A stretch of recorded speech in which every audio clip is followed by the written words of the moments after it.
আমাদের মরা ছাড়া কোনো লাইন নেই। আমাদের প্রচুর টাকা দেনা আছে, আত্মহত্যার পথে আমাদের যেতে হবে।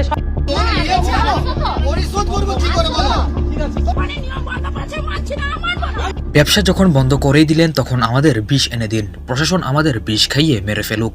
ঈদুল আজহার ঠিক আগ মুহূর্তে পশ্চিমবঙ্গের এক প্রবীণ হিন্দু পশুপালকের এই বুকফাটা কান্না এখন সোশ্যাল মিডিয়ায় বেশ ভাইরাল। এই কান্না কোনো সাধারণ ক্ষোভ নয়, এটি হলো পশ্চিমবঙ্গের নতুন বিজেপি সরকারের বিতর্কিত পশুবন্ধ আইনের কারণে তৈরি হওয়া এক চরম অর্থনৈতিক ট্র্যাজেডি। যে আইনটি আনা হয়েছিল একটি নির্দিষ্ট সম্প্রদায়ের ধর্মীয় রীতিনীতিকে নিয়ন্ত্রণ করার জন্য, আজ সেই আইনের চড়া মাসুল দিতে গিয়ে দেউলিয়া হয়ে যাচ্ছে লাখ লাখ হিন্দু খামারি আর ব্যবসায়ী। ঈদের বাজারে মুসলিম ক্রেতারা কেন ভয়ে হাটে আসতে পারছেন না? লাখ লাখ টাকার ঋণ নিয়ে কেন আজ আত্মহত্যার মরণ ফাঁদে পশ্চিমবঙ্গের প্রান্তিক কৃষকেরা? আর এই গ্রামীণ অর্থনীতির ধস কিভাবে দুই বাংলার সামাজিক বন্ধনকে চিরতরে বিপন্ন করে তুলছে? আজকের রোমহর্ষক রিপোর্টের উপর ভিত্তি করে তৈরি করা এই বিশেষ বিশ্লেষণটি শেষ পর্যন্ত দেখুন, চোখ খুলে যাবে আপনার। ঈদুল আজহা বা কুরবানি ঈদ মানেই পশ্চিমবঙ্গের গ্রামীণ অর্থনীতির জন্য এক বিশাল উৎসবের মৌসুম।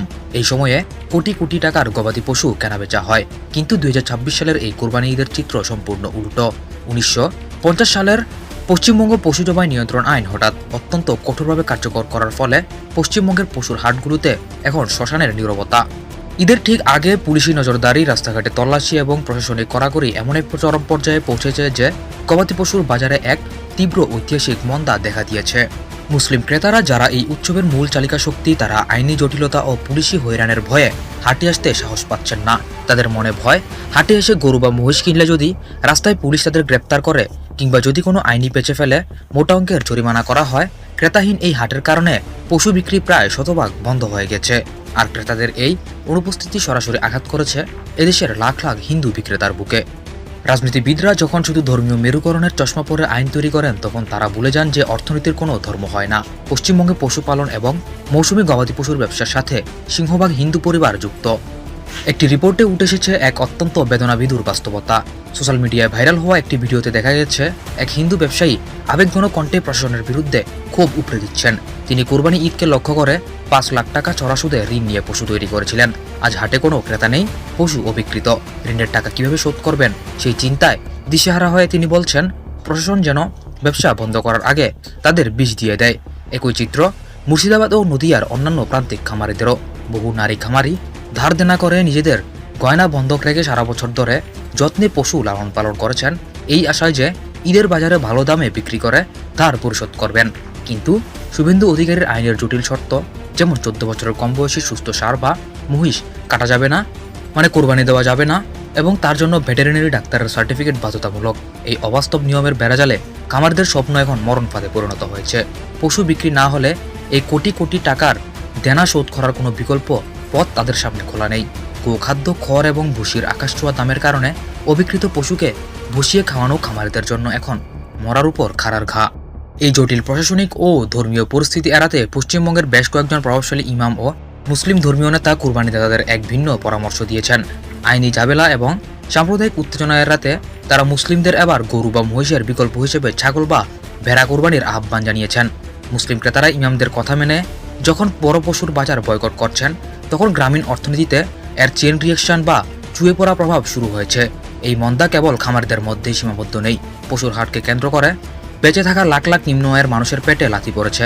ঈদের এই মৌসুমকে ঘিরে যারা ঘাস ও খড় বিক্রি করতেন, যারা পশু পরিবহনের জন্য ট্রাক চালাতেন, হাটের কুলি, দিনমজুর কিংবা সাধারণ শ্রমিকেরা যারা এই 4-5 দিনের উপার্জনে সারা বছরের বড় একটা খরচ চালাতেন, তারা আজ সম্পূর্ণ কর্মহীন। শুভেন্দুর এই একটি আইন পুরো গ্রামীণ সাপ্লাই চেইনকে ধ্বংস করে দিয়েছে, যার সবচেয়ে বড় শিকার হচ্ছেন খেটে খাওয়া নিম্ন আয়ের প্রান্তিক মানুষজন। এর সাথে রাজ্যের চামড়া শিল্প এবং মাংস প্রক্রিয়াজাতকরণ কেন্দ্রগুলো কাঁচামালের অভাবে চরম লোকসানের মুখে পড়েছে, যা রাজ্যের সামগ্রিক রাজস্বে বড় ধাক্কা দেবে। মানবাধিকার কর্মী এবং পলিটিক্যাল বিশ্লেষকদের মতে শুভেন্দু সরকারের এই সিদ্ধান্ত সুদূর প্রসারী ক্ষতি কেবল টাকার অঙ্কে পরিমাপ করা যাবে না।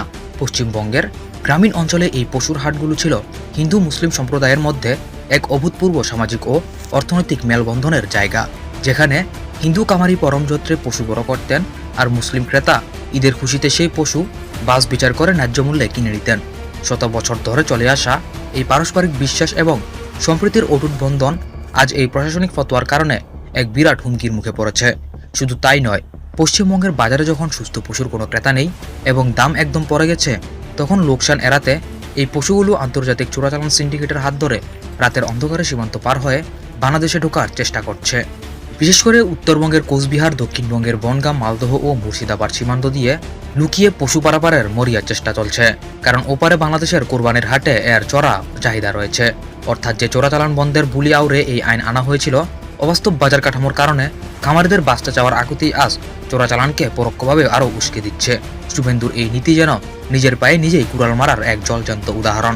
পশ্চিমবঙ্গের বর্তমান পশুর হাটের এই হাহাকার আমাদের শিক্ষা দেয় যে অর্থনীতিকে বাদ দিয়ে কেবল রাজনৈতিক এজেন্ডা বাস্তবায়ন করতে গেলে তার পরিণতি কতটা ভয়াবহ হতে পারে। আজ হিন্দু খামারিদের এই কান্না খোদ নবান্নের নীতি নির্ধারকদের কাঠগড়ার দাঁড় করিয়ে দিয়েছে যে এই আইন কতটুকু হৃদয় বিদারক এবং অনিয়ম। প্রিয় দর্শক, পশ্চিমবঙ্গের এই চলমান সংকটের বিষয়ে আপনার মতামত কি? শুভেন্দুর অধিকারের এই পশুবন্ধ আইন কি আসলেই পশু সুরক্ষা দিচ্ছে, নাকি কৃষকদের আত্মহত্যার মুখে ঠেলে দিচ্ছে? খামারিদের এই আমাদের বীজ দিয়ে মেরে ফেলুন আকুতির দায় আসলে কার?